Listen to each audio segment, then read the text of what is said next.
Hello, hello, hello. Listen, I'm super excited to be here on a Monday night from the We Shine Media Spotlight because I tell y'all what I do is bring you some amazing people doing phenomenal things. And tonight, of course, is no different. So shout out to Total Entertainment Radio. We love being on their platform, showing some amazing people, giving spotlights, so that you can get a dose of who's out here, who's making noise, who's bringing change and affecting millions of people across the world with their platform, with the thing that God has placed on their heart. And so, of course, I'm super excited because my special guest today, or tonight rather, is none other than Keisha Brown. I want to bring her on so we can go ahead and get this started, right? Welcome to the stage, Keisha. How are you? Hey, thank you for having me on, Angela. I'm so excited.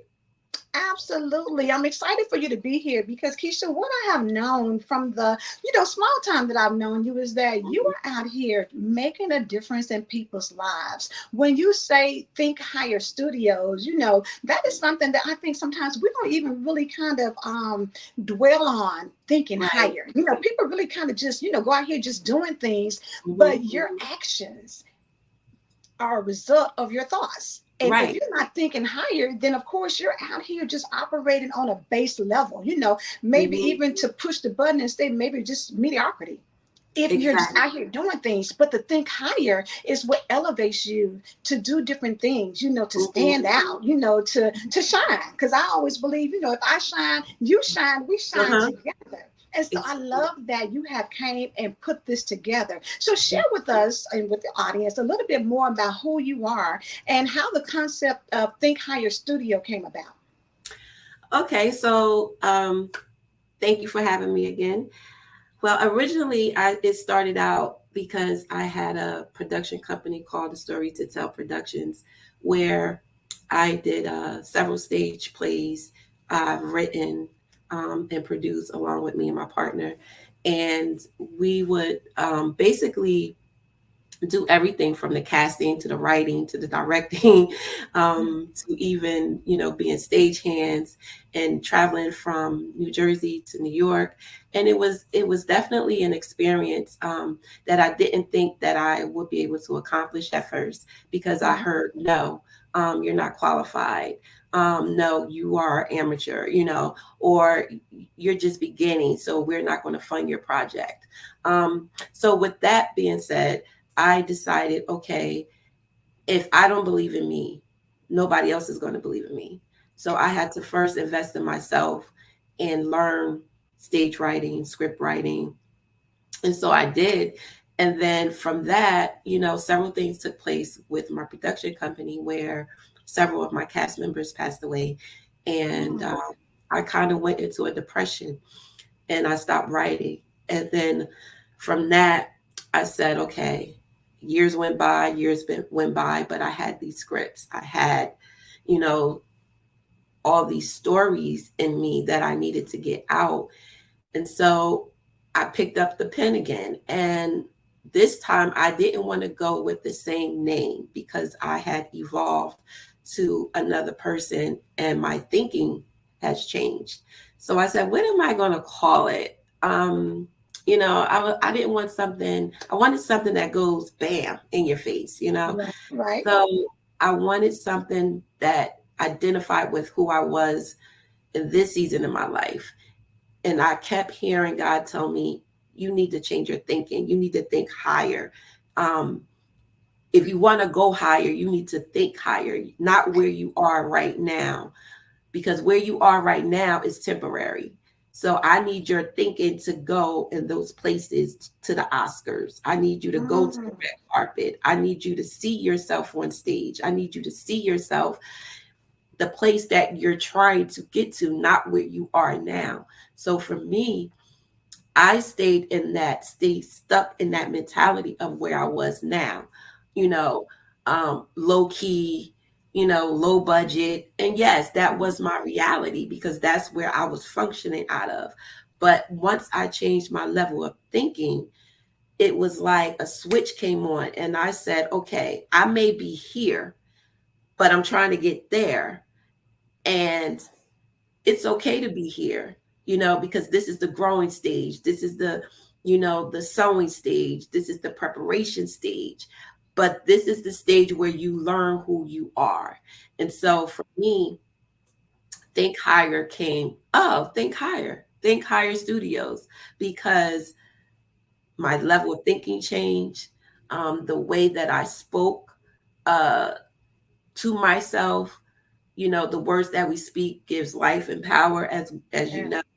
And Yes. I begin to see myself as God sees me, you Mhm. know, in abundance, because he said he will bless us abundantly. And you can't be scared to get blessed. You Love can't that. you can't be so fearful, because sometimes, a lot of times, we stop our own blessings Mhm. because we don't step out on faith, on Faith Street. As I say, we stay in Worry Street and Doubt Street, Yes. Yes. and we don't uh, take the initiative to even try. I know so many talented and gifted writers and people, more gifted, I feel like more gifted than I am, that can probably write circles around me, but they will stay stuck in the I don't know how, I don't have the money, I don't have the resources, nobody's going to support me, nobody's going to buy it, all of these things. And then we stay in that cycle of just never going forward, never pushing forward, never knocking down the door. And I always tell people, listen, you may not know how to do X, Y, and Z. You may not be the writer like Tyler Perry is, but you have to start somewhere. You get the pen and you write. That's where you begin. That's where it starts. And from there, you get better. From there, you grow. From there, you're going to make mistakes.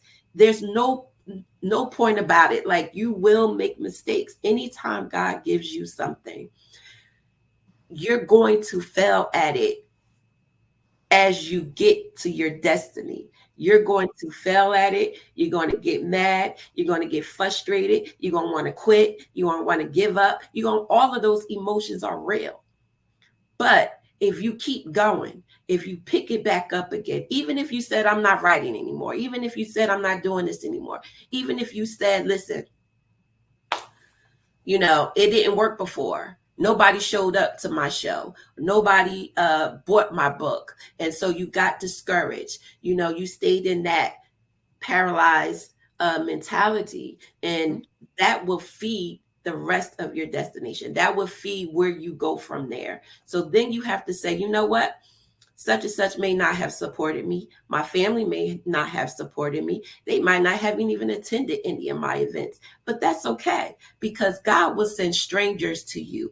God will send people that you haven't even met before, but they're watching. They're watching what you do. They're watching what you say. They're watching what you're doing in those times of struggle, in those times of drought.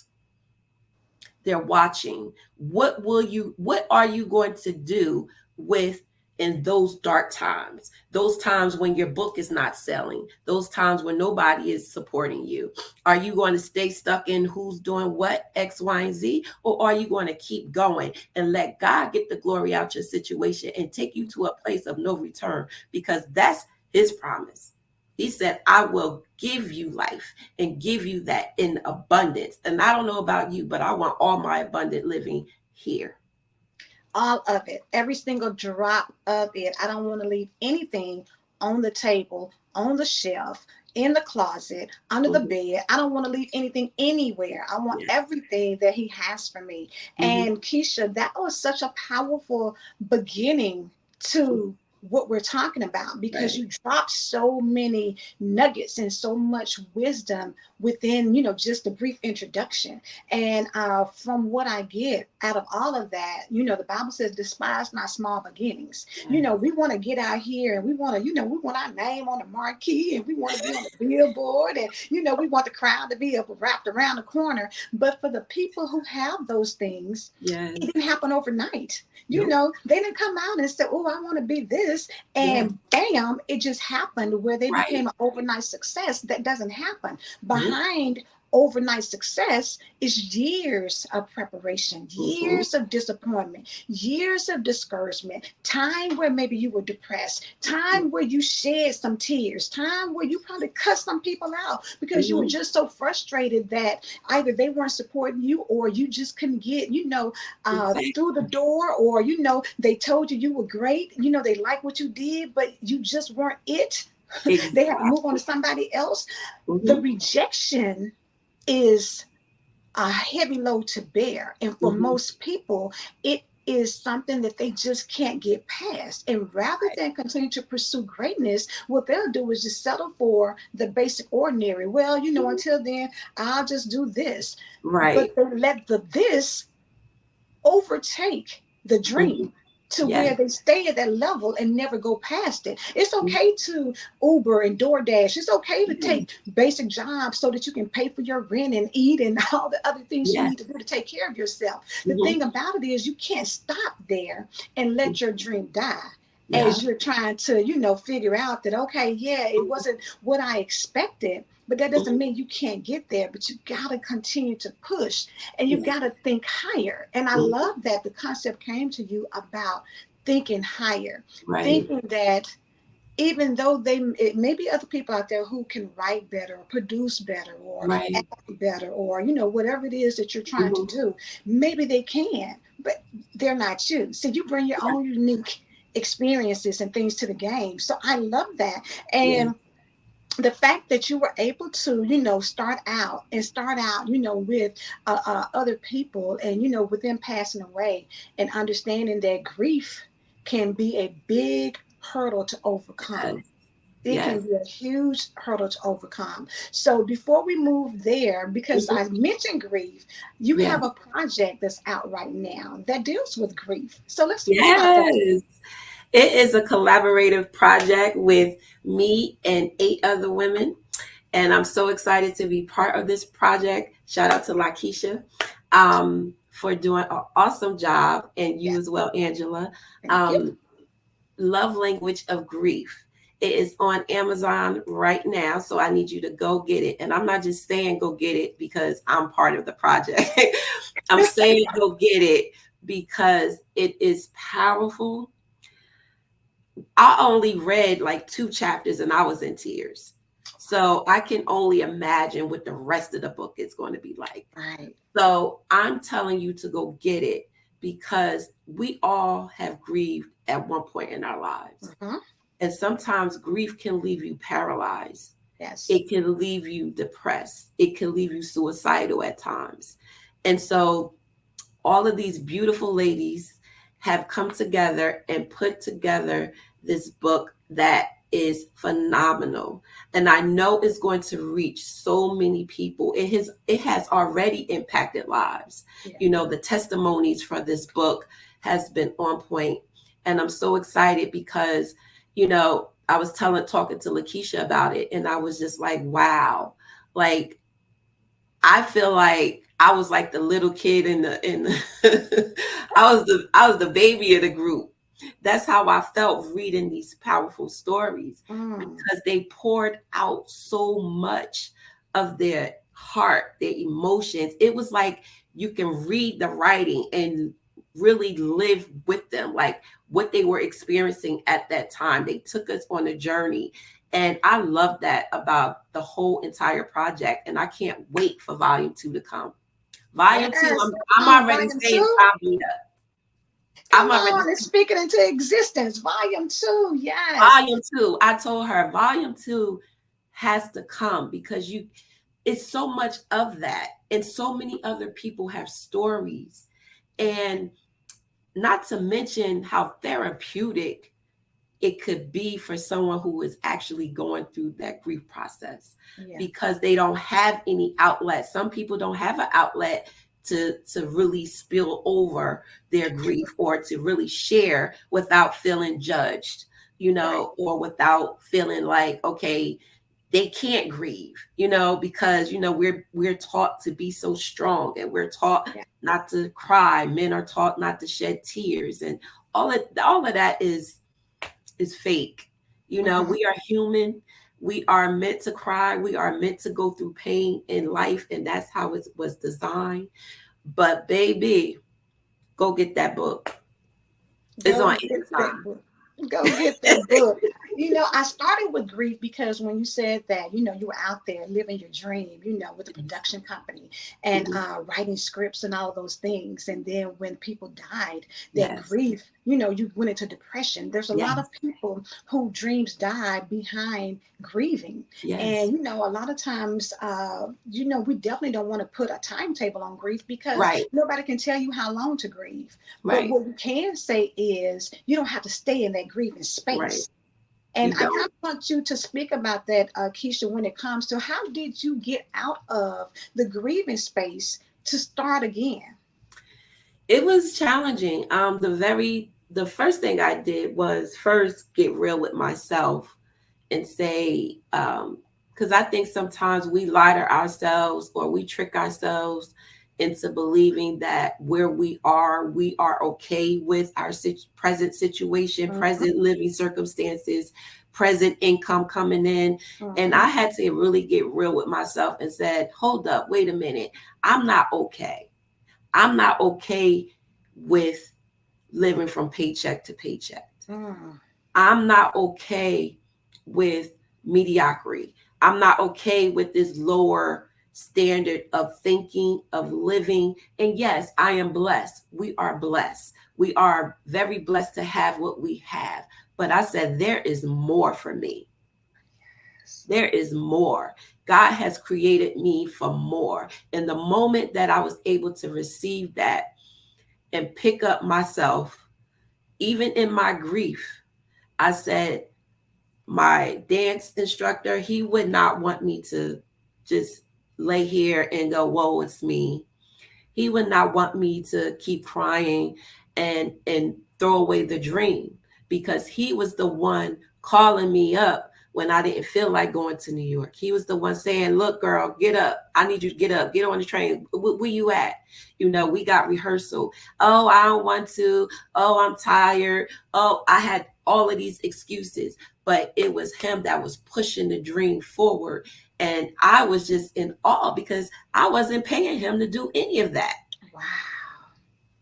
I Wow. was not paying him to do any of that. I did not pay any of my cast members to do any project for me. They Mm, all came to the table with their gift and they were gifted. Let me tell you, these was not some amateur people that I just picked up off the street. No, these were talented, gifted actors and actresses and dancers. And even my makeup artist was gifted. He was a celebrity makeup artist. And honey, he didn't charge me a dime. He said, Keisha, whatever you need, I got you. And he also passed away right mm, after my dance instructor did. And you know, it was a hard time for me. It was very bittersweet for me to be able to say, you know what, I'm gonna get back up again. I'm gonna get back up because they can't get up. mm. And I'm gonna dance because he can't dance. I'm gonna live this thing out because they weren't able to see it. And every time I write or every time I create something, I think about them, Yes. and I, instead of um, feeling burdened by or heavy laden by the grief, I decided to take my pain and turn it into power and then turn it into something purposeful, which is my writing. And I decided to not to allow my grief to stop me from living out my dream and my goals. And I allowed that pain to push me through the grief. So now I take the pain and I write about it. Or I take, something that he may have said to me, that, would make me laugh. And I would just start busting out laughing for no reason, because the memories of the whole thing. And every show we sold out. Wow. Every show we sold Amazing. out. And I know that was a God thing because Mhm. I wasn't good at marketing. I barely I barely did any of that. It was the cast that Mhm. sold the tickets. Wow. It was my cast that was pushing the tickets. It was my cast saying, I got 20 people coming. I got 30 people coming. How many you got coming? You know, I think I might have sold maybe 20 myself, if Mhm. that. But it was them pushing the vision. And Mm. that's how I knew I could not give up. I had to pick up the pen again because I owed it to myself. I owed it to those gifted people that believed in me, that spent their time, their energy into my rehearsals, that traveled from New York to New Jersey for shows, or from New Jersey to New York to Brooklyn. I owe it to them to keep going because they believed in me when nobody else believed in me. Come on, Keisha. I love the power behind that because when you think about it, even for you in Hmm. a realistic scenario where your makeup artist, your dance instructor, Right, the people who are in the, you know, the cast right. of the stage plays and things, realistically, you see them every day. You see their Yes, heart and what they're pouring in, their time, their energy, yes. their efforts. You see that. Hmm. And like you said, I can't not sit down Hmm. when I know that they're not here to keep going. So I Right. owe that to them. For everybody else who may not have a situation like Keisha had, Hmm. we owe our ancestors, our grandparents, our Yes. great grandparents, we owe the people who came and paved the way for us to have what we have Hmm. now. And when we Absolutely. think about where we are in society, when you think about the different things that happen to us, Hmm. you know, Hmm. whether you look at, and it doesn't, and I'm not speaking about just the Black story, Right. I'm talking about everybody because everybody has some level of something they've been through Hmm. historically. The thing Hmm. about it is, for you to be here, somebody else had to have lived for you to get where you are. And so, in thinking higher, if you know that there's more, then you need to start thinking that I can't keep sitting on my behind every single day and not do more. I got to think higher. Hmm. And when you realize that I got here because somebody else had to get me here, I didn't Yeah. just be like I dream of Genie blink and I was Right. here. I had to come Right. through some people to get Hmm. here, right? And so as a result of that, the fact that I can breathe the air, the fact that God, there's such an abundance out here. All you have to do is step into it, but you got to think higher. You got to think that you deserve it and believe that it's for you. You know, Yes. I was sitting here thinking when you were talking about, you know, there's more. So Hmm. I said, you know, let me go and tell Keisha get her t-shirt line. There's more. Think higher. People need to have that message. There's Yes. more. Think higher. When you think higher, you can get the abundance. You can Yeah. get that next level. You know, I always say, go out here, elevate and dominate. It Yes. happens when you think higher. But Hmm. don't get me wrong, it's going to be times where you're going Yes. to get discouraged. It's going to be Yes. times where you're going to see somebody else living your dream. But that doesn't Mm. mean that Come. you can't go out there and live it for yourself. See, God Yes. didn't just say that, baby, it's a one person only Right. opportunity for things. When you Hmm. look out in the world, you know, I'm looking out the window now. There's not just one type of tree out there. There's not Uh-huh. just one type of bird flying out there. There's not just one type of house out there. People Hmm. have creativity, people have skills, Yes. they have talents, they have gifts. And because of that, it's instinctively separates you from the Yes. next person. So Yep. the person who went out here and did McDonald's is not the person who did Burger King, nor is it the person who did Wendy's, nor is it the person who did Five Guys, nor Yep. any other type of gourmet burger or specialty burger shop. It could be Hmm. mom and pop. She could be out there, honey, putting that balling up that ground beef, honey, and throwing it on the thing and cooking Yes. something amazing that's better Uh-huh. than any one of the people I just spoke of. You have to know what you bring to the table in Mm. order for you to go there and get to the next level. But it requires a thought process of Yes. thinking higher and then putting your action behind it. So, Keisha, Absolutely. when you started talking about in the beginning, it started with story time. I Hmm. truly believe that we all have a story to tell. Mm. Life itself gives us a story. And Yes. so when you realize that putting pen to paper allowed Hmm. you to expand on the different stories that were in your brain, Hmm. how different is it to write stories stage play wise Hmm. compared to writing books? Is there a difference? Yeah, it is actually for me. I believe the difference for me, the stage plays is fun because the stage plays give me a different energy Mm, where I literally sit back and look at my family, and I love my family. And I look at some of the situations, whether it's my family, coworkers, or people that are close to me go through. And I take their situation or whatever they're going through at that time. And I'm always looking at ways to tell the story, but change the narrative. Okay. So, for instance, if I'm trying to think of a thought, I'll come back to that. But stage plays are different for me because I get to create characters. Mm. I get to create people in my mind. I'm a visual person, so it starts here. It always starts here. So I could create a whole script in my head. Mm-hmm.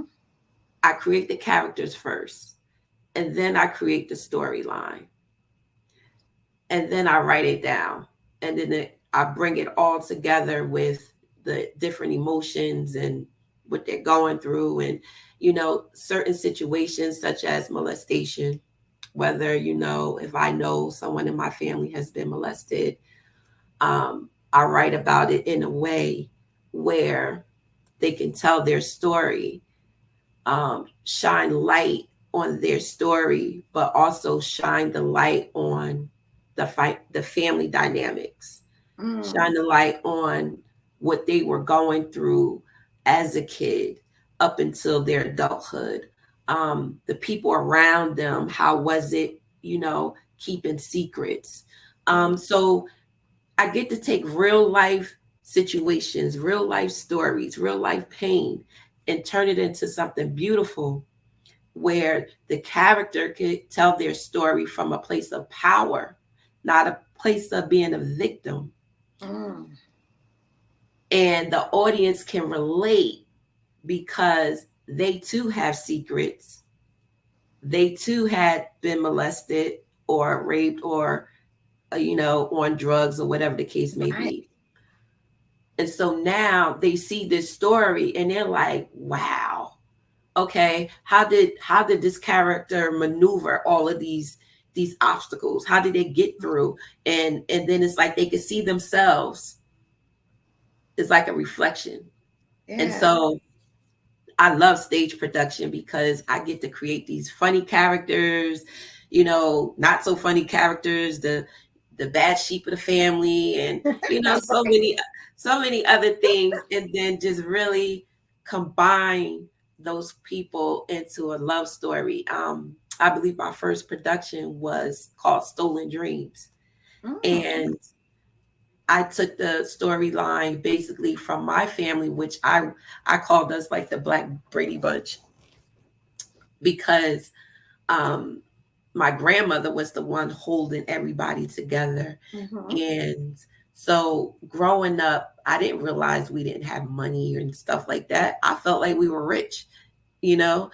Um, but having that family dynamic, that family support system that I grew up in, on the other side of that was not so loving. You see what I'm Mm. saying? Yeah. So when you're growing up in two different environments, Yeah. literally one across the town, one is safe, one is not, Mm. Wow. and then you have these people because as a kid I had to be very creative in Mm-hmm. my thoughts, so I would create characters to protect me. Wow. Okay. So I think it started there. Wow. Um, so the script writing came from a place of trauma, Mm. came a place of low self-esteem, Mm. Okay. suicide. You know, I went through all of those things, homelessness, Mm-hmm. married, domestic violence, all of that. I went through all of that. And to say I'm not a victim of that, of those circumstances, yes, I went through that, but that does not define who I am. And so once I was able to get that, the stage plays became easy. Wow. I love the richness of what you just took us through because it allows people to see how higher thinking evolves Hmm. into something tangible. You Hmm. know, you took where you were in life and what you saw in life and what you dealt with in life and created characters that people could identify with, that Yeah. resonated with their spirit, you know. And when you look at people who create masterpieces, it Hmm. all comes from what's inside your mind's eye, what you Yes. see, you know. And a lot of times, um, people don't understand that what you go through puts itself into every aspect of your life. It doesn't Right. matter from a child. Some of the things Hmm. that you love doing now is because of things that were familiar to you as a child. You Yep. know, some of the things that, you know, you see in your significant other is because of how you saw interactions between people that you loved. And Right. so those things tend to portray themselves out, especially with creatives. You know, it comes out in a way that can allow somebody to see the beauty in a painting, or to Mm. laugh at a sitcom, or to Right. cry because you're looking at a movie that, you know, is Hmm. you know, something that pulls on your heartstrings. You know, there's a time when I was going through grief, you know, Mm. and y'all gonna catch the book so y'all can see what all I was grieving. But in going through that, love language of grief, go on and get it on Amazon. But there were things that, because I built up a wall Mm. emotionally, that I couldn't cry as much over things that happened in my life, but I Right. can look at a movie and girl cry like, child, I grew up with them people, honey, from first grade Right. to kindergarten. You know, I'm just like boo-hooing like, baby, we had just hung out and had pizza, you know. Exactly. Or I just called and checked on them the day before. I'm crying Uh-huh. like, oh my God, like these, Hmm. this my folks. The ability to be able to give people and create characters with that type of depth is what Hmm. makes people successful in stage writing or in your favorite shows or movies and things like that. And my daughter and I, we were laughing because you know, because I am, you know, in media and do publishing and all that, you know, looked at Shonda Rhimes and I'm like, Shonda is so successful. And I pinpointed it to the fact that she creates characters who have depth that you can connect to. When you Hmm. connect to a character, you want to know what's you fighting for them. You just like, come on now, Right. come on now. She Uh-huh. didn't. I thought she was gonna be Uh-huh. pregnant. I was getting ready to be excited because I thought they need a baby. And then they didn't. Right. But when the news is negative and they cry, I want to cry too. I'm like, that's my girl. Or when she go out here and do something and they Exactly. get married, you just like, yes, because they belong together. You Yep. get invested into those things because you've Hmm. created somebody that resonates with who you are. You know what I'm Hmm. saying? And so for you, with that level of tapping into what you've been Yes. through in life. And so with that being said, you kind of mentioned a few different things that, you know, whether it was molestation or rape. And one of the things that you have tapped into in your writing was domestic violence. And Yes. domestic violence is a big thing, you know, that you champion. And one of Hmm. the books that you wrote was Girl, Get Your Power Back. And you Hmm. mentioned that earlier about how sometimes life circumstances, things that happen to you, can Hmm. cause you to lose your power. And sometimes when people go through those things, they feel like nobody is going to believe me. Nobody Right. is going to understand. People are going to, they're going to look at me as the person who caused this to happen. Hmm. And those things can sometimes be the furthest from the truth, but it Yeah. also can be a reality for a lot of people.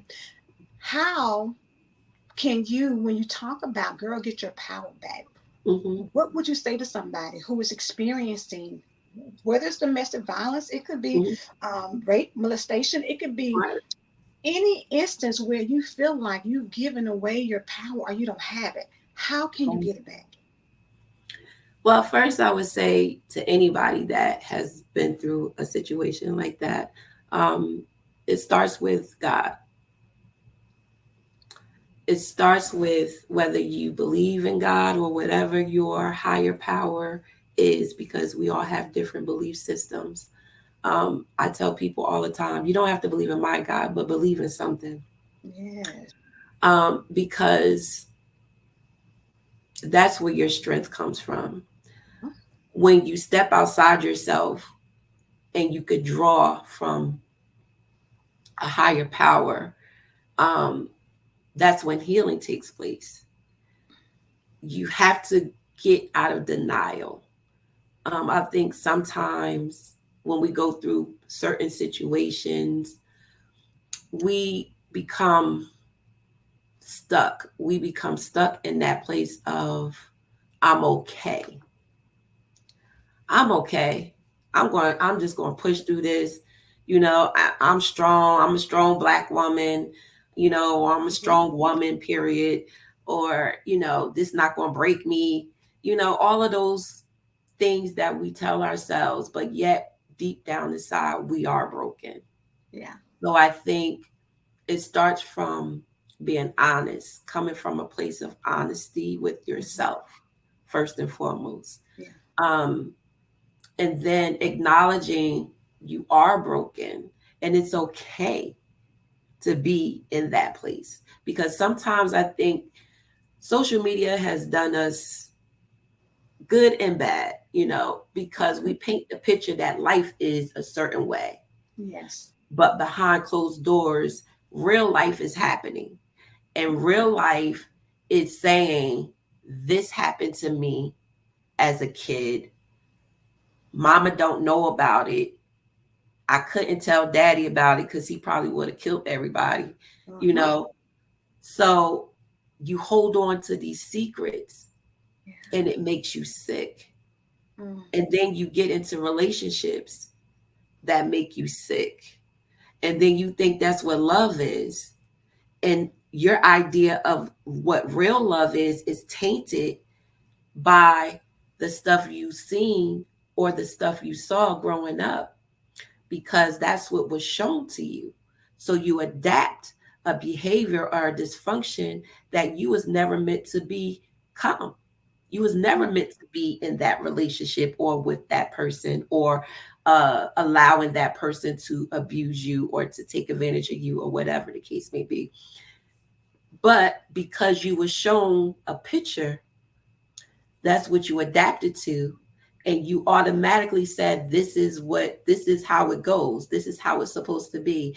And so, girl, get your power back, do you want to be healed, came from a place of my own childhood trauma, of seeing my father, who was very abusive in my household. He never hit me, he never did anything to me, but to my mom. So for that, it has such an impact on my mental health, not so much physical, but my mental health. Later, it showed up in my physical because I began to get sick. As I got older, I began to have all these issues and inflammation in my stomach, and Mhm. boils showing up on my body. All of these things started happening, and I couldn't understand why. But once I started going back and retracing the steps from my childhood, and I realized that I was still broken. Mm. I was just a grown woman,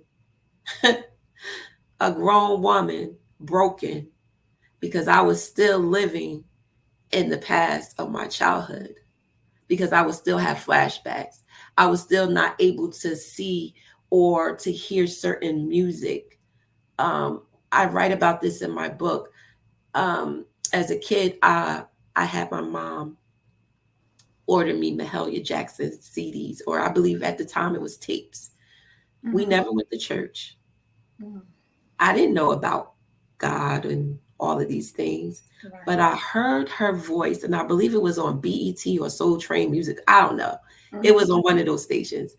And I heard her voice, and I said, I want that for my birthday. Wow. And my mother turned to me and said, huh? You want Right. you want Mahalia Jackson tapes? I said, yeah. I want the whole collection. I Wow. didn't know at the time. I'm about 8 or 10, 19 years old. I had no idea this woman was a gospel artist. I Mhm. didn't know what gospel music was. But honey, let me tell you, I played her music every night. I think I had it on repeat.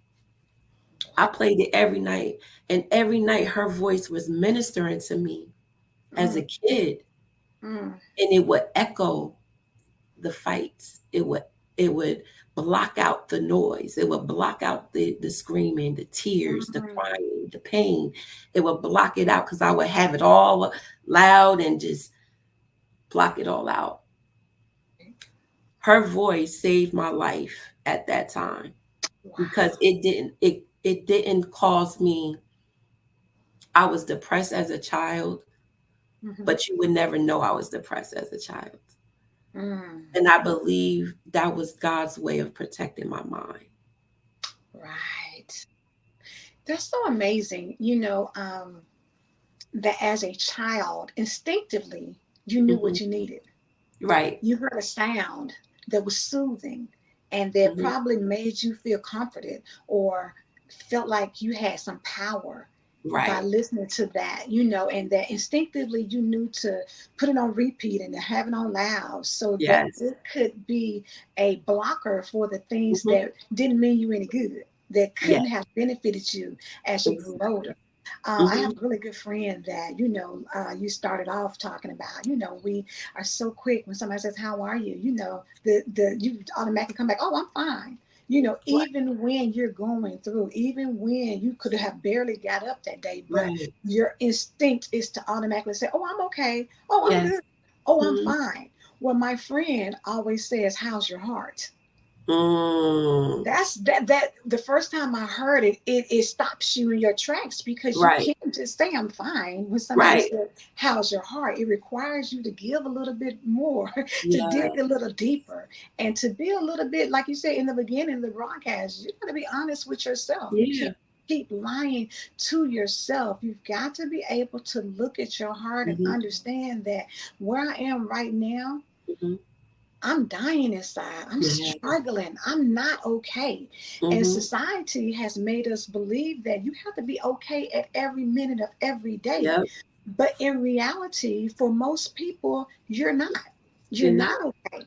And what happens is the body will betray you. You know how you Hmm. say, you know how you get with your friends and you be like, "Okay, well, look, don't tell nobody." And then they go and tell somebody, Right.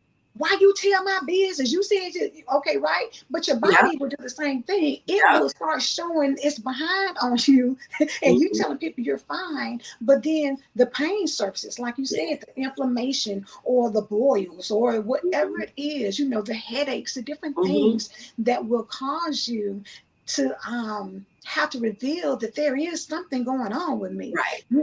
and I can say I'm fine all day long, but if you have migraines to where you can't even get up out the bed, that's a problem. When you Hmm. have, like I said, I was dealing with, some health issues myself. It's a Hmm. problem. And you can say, "Oh, I'm good," but when people see you in physical pain, they know Right. you're not good. Right. But if it's not visible on the outside, we hide it on the inside. And Hmm. we go through life and think that we can say, "I'm fine." You can find yourself to death like Mary J. Blige, fine, fine, fine, fine, fine, fine, fine. In reality, if you're not fine, you're not helping yourself. You're doing yourself a disservice, you Yes. know. And a lot of those things come from childhood Hmm. because you were powerless to do Hmm. something. As a child, you can't intervene in adult situations. Right. Children are supposed to stay in children's places. Hmm. For a lot of, especially in our culture, the Hmm. thing was, what goes on in this house stays in this house. Right. When you grow up like that, you Hmm. have a tendency to bury the very thing that really needs to be exposed in order for Yes. you to be healed. Yes. And do you want to be healed? The Hmm. second part of that, girl, get your power back. Do you want to be healed? Yes, we all want to be healthy. We all want to Hmm. walk around and feel joy and happiness and powerful Hmm. and be able to go out here and live in abundance. But one of the things that, even in another book that you wrote, when Hmm. it talks about getting your power back, you Hmm. made a decision where a lot of people wait for diagnosis to happen before they Hmm. deal with it. They can hear things, see things, and be like, "Ah, it's okay. Oh, I'm Yeah. all right." And they just Hmm. push it to the point to where sometimes for some people, you don't have a choice to get healed. No. not on this side, not to keep Right. living. Right. You made a choice to become a previvor Right. versus a survivor. Talk Right. about that. Well, oh, that. We getting into the thick of things now, baby. Y'all thought when it was good up until now, baby. We getting into the thick of things. Yo, Angela, I love you. Oh God. Okay. The previvor came in where, remember when I was saying how my body was showing all these inflammations and called Crohn's disease. Um, and I had to change my whole lifestyle of eating and blah, blah, blah. So now, even after that ordeal, here comes uh, the genetic testing. So I have a strong family history of breast cancer. My grandmother passed away from it, and my mom is a survivor. And and I always had these cysts that would come, and I would have to go see the surgeon, and he would biopsy and do all of these things. It would be benign, thank God. Um, so it got to the point where they started coming often, and I believe the last time I went to see my surgeon, I said to him, they're coming a little bit more often than normal. Is there anything that I can do? And he said, well, have you thought about going for genetic testing? And I said, well, no, not really. He's like, I said, I know my family history. He said, well, it's a little bit deeper than that. And so I decided to go for the genetic testing. And then I have the ATM gene. I was told I have the ATM gene, which is similar to the BRCA gene, but it's a gene that can be very invasive on your body if I was to get a cancer diagnosis. Okay. So, taking that information, I said, what are my options? I am a proactive person. I don't like to sit back and just say, okay, I'm just going to see what happens. Right. That's just not who I am. Um, I've, that think higher thing, honey, Right, right. it has really transformed my life. And I decided, okay, what are my choices? They told me you can either do nothing, you can monitor yourself 6 months, every 6 months, MRIs, the breast exams, yada, yada, yada. I said, no, I don't think that's going to work for me. I could barely make my appointments now. So I said, what else? They said, oh, you could just have the surgery and remove your breast, have your bilateral double mastectomy. And I'm like, remove my breast? Like, Right. Right. yeah, it was like, what are you talking about? And so I said, okay. So the shock of it was, all right, I got some decisions to make. And the first thing was I have to talk to God about this. That was the first thing. All right, God, what we doing? What we doing with this? That Because part. yeah, you done thrown some stuff at me, and I done lived through a lot. But okay, now this, So, but looking at the beauty of it all, right? I always try to take pain and look at something positive about it. Um, and the positive thing was, okay, you can do something. Mm-hmm. That was the positive for me. I don't have to just sit back and do nothing, but I can do something. I can do my part. God can do his part, and then, honey, let everything else just fall into place, right? Right. So I decided to have the surgery. I spoke to my family about it, my immediate family, moms, kids, partner, and just say, hey, this is what I'm up against. What are your thoughts? Ultimately, I wanted to hear their feedback. I wanted to hear what they thought about it, and I let them vent. I let them say whatever. Mom, you crazy? Why you want to do that? Aren't you overreacting? I let them get it out, even if I didn't agree. I let them get it out because their opinion mattered to me Yeah. and their support mattered even more. And so I took what they said and I decided, okay, they all was on board. They may not have agreed with my decision, but they supported me in my decision. And Mm. that was what I needed. I needed to know, if I do this, do you got my back? Do you have my back? Because I'm not going to be able to cook, clean, do all these things I'm doing. So I'm going to Right. need some help. I'm going to need y'all to step in. I'm going to need not just household and running the household type things, but emotional support. Um, Yes. I'm going to need you to love me for me now, because I had to learn how to love me all over again, Mm. because now I had to, I lost a part of myself that I carried with me all my life. So now when you talk about grief, and I talk about this in the book, Love Language of Grief, go get it. It's on Amazon. I talk about this in the book, how we usually think of grief as losing someone, Yeah. but grief can be losing a body part. It could Mm-hmm. be losing a limb, losing a leg. You grieve that part of yourself because now you're different. It didn't hit me until the bandages came off. Wow. I was good. The surgery, bam, got it. Recovery was a little rocky, had some infections, but got through it. Bam, done. But honey, when the bandages came off, Mm. that's when the grief hit me. And all I could do was drop to the floor in the bathroom, because Mm.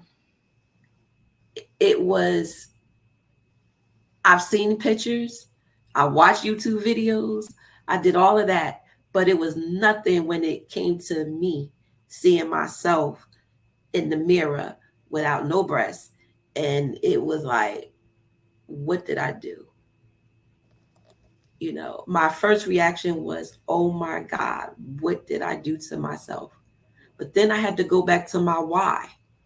Mm-hmm. It said, no, no regret.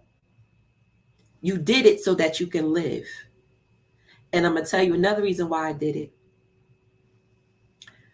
A couple weeks before my surgery, I had a coworker who came to work one day and said, we would just chit chat here and there. And she said, I'm going through some stuff. I just got diagnosed with breast cancer. And me and her started talking, and I started telling her about my cyst and the genetic testing and stuff like that.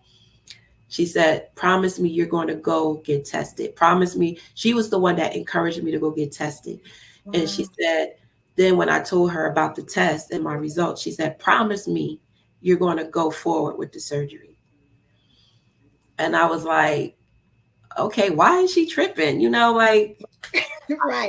I'm like, like she's making a big deal. But then I started finding out more about her story, and that how she became terminal. She was the same age as, actually, she was a little younger than me, little younger than me. And she came to work one day and she said, promise me, Keisha. And I said, okay, I promise. A couple of weeks went by. I came to work. She was already in hospice. Mm. Mm. She was accepting no visitors, so I couldn't go see her. And I cried at my desk for like Mm. a week because I knew she was there, but I couldn't make contact. And so I would like give messages to her nurse or, other people I know that could get in the room. And, just tell her I love her, just tell her I'm praying, stuff like that. Right. So my reason for doing what I did it because she couldn't. Mm. And my confirmation was the day I got home, and I never forget it, that I was recovering from my surgery, and they handed me this mail, and it was a card. And in this card was a picture of her daughters, her two babies. And it said, Merry Christmas. Thank you for being a friend to my mom. Wow. And I wept. Ooh, Like, I I can wept. imagine. First Wow. of all, how did you get my address? Right. Because it Ooh. wasn't like we was cool, but we wasn't that close. Like, Mm-hmm. where she came to my house, I went to her house. Mm-hmm. So she had, So whoever got my address, she must have spoke about me. I don't know, but I wept. And that's when I knew I made the right decision. It was like her spirit was saying to me, you did it. You did it. You went through with it. And I'm glad you went through with it. And I said, I'm living because she can't. Mm. How powerful is that? And what I thought about as you were telling the story, Mm-hmm. when you go through things, and everything's good, and people are like, okay, cool, she seemed to be, she seemed to be dealing with and handling things or Right. whatever.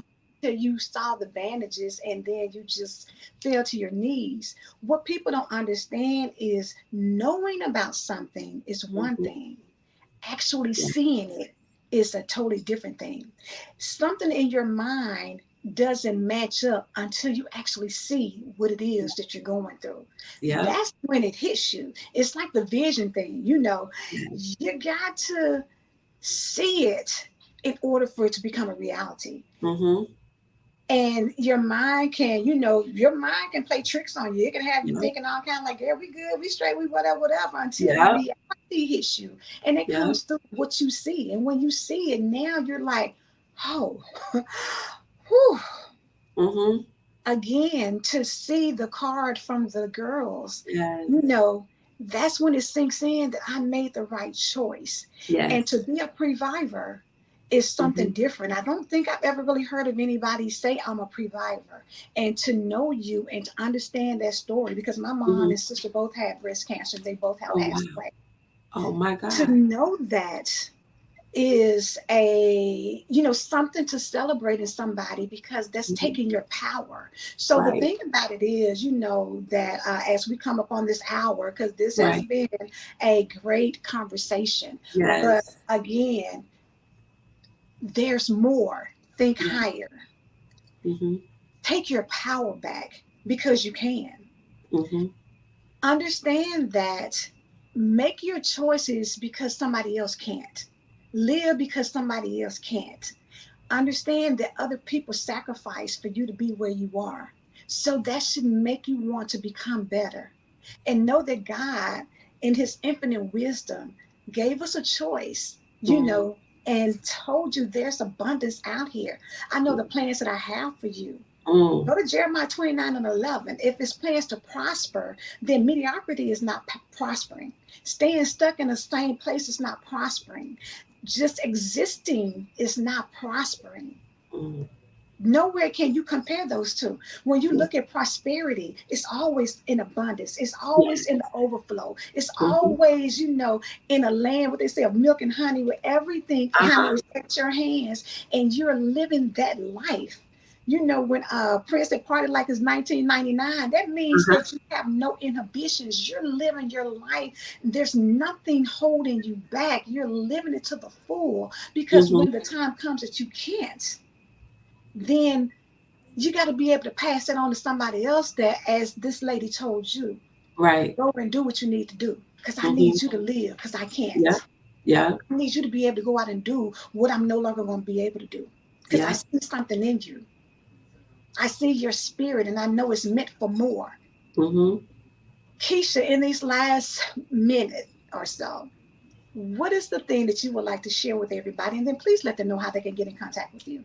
Oh, okay. Well, let's see, social media, Facebook is Think Higher Studios. I'm on YouTube as well, Think Higher Studios, as well as my web address is Kema Enterprise. So that's www.keemaenterprises.com. That's my website. You could reach me on any of those platforms. And I would want to say, I always tell people, whatever you do in life, whatever you choose to do with your life, make sure you don't wait. Make sure you don't wait to the right moment, because baby, there's really no right moment to launch out or to step out on faith.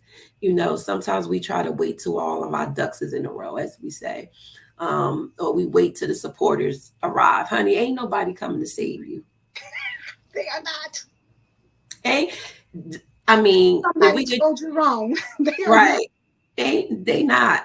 And I don't mean to say ain't, but ain't nobody. Ain't ain't, look, don't say it 2 times. Ain't ain't no nobody coming to problem. save you. And so once you realize that you on that boat by yourself, and God is the anchor of that boat. Once you're able to see that and hold on to that, you're able to take it step by step, day by day, and until you really see yourself where you want to be. And it's okay to want more. It is okay to say, you know what? Yeah, I like this house, but honey, my mansion is over there. I like this car I'm driving. I like the Honda, but I want a BMW. Like, it's okay. And everybody thinks having materialistic or that's just being materialistic. No, that's having what I want, having what I deserve. Period. Period. And it's okay to have nice things, but just don't forget where you got those things from because it's God who blesses us. And we can't do nothing in our own strength. That's another thing. We have to give credit where credit is due. Sometimes we take God's glory for ourselves and we Mhm. give ourselves the credit knowing good and well we ain't did nothing. Oh God. It's all him. He gives you that vision. He gives you the steps. The steps are ordered by him, not by you. You thinking you doing it. No, baby. It's by him. He gives you that vision. If he gave you that vision, he's going to give you that provision to get it to where it needs to be. He's going to send the right people. He's going to align your steps with his purpose, his vision, so that he can get the glory. So if everybody seemed like everybody left, he's still there. Mm. You hold on to that because that's where your power comes from. That's where your power source is. You hold on to God. When everything else falls by the wayside, baby, you hold on to that because if you got him, you got everything.